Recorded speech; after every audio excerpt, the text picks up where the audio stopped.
My name's Kim Pagel, and I'm a pastor here at New Covenant Bible Church. And I've known Esaie and Bridget and their family since 2005 when they came here to New Covenant. I teach a class called Starting Point, and Bridget and Esaie came to that class, and I got to know them. I can recall them telling us the story about growing up in Chad and then being a refugee, and then through the United Nations being sent to Sioux City. I think it was first to Nigeria and then Sioux City. And Esaie gave me a copy of his book at that time to get to know him a little bit. It's called A Teenager in the Chad Civil War. And I've looked through this book and got to know them and seen some of their struggle and process that they've been through, and I've been quite impressed. And I've got to know their family, I've been involved in their home, and they've been real involved in our church family, our community here at New Covenant Bible Church.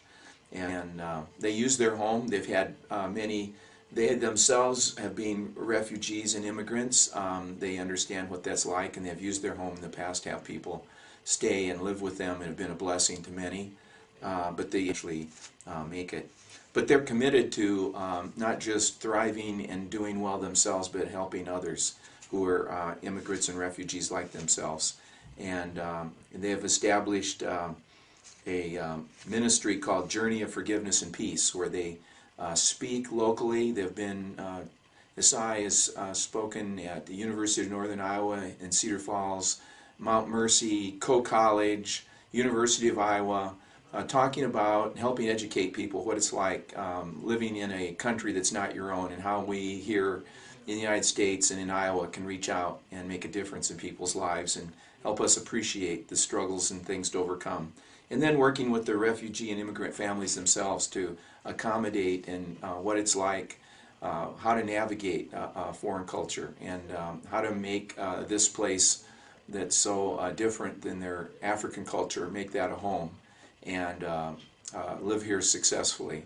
Esaie's been a blessing to us and our church, and he's been a blessing to many of these families who have got a lot of struggles to overcome. So it's with that, I highly recommend this family to you for your consideration. They're a family that cares for others, that are connected in our community, that are reaching out and in need themselves, but also think of others before themselves. So thank you for giving me the opportunity to share some of my story and the story of Bridget and Esaie with you. And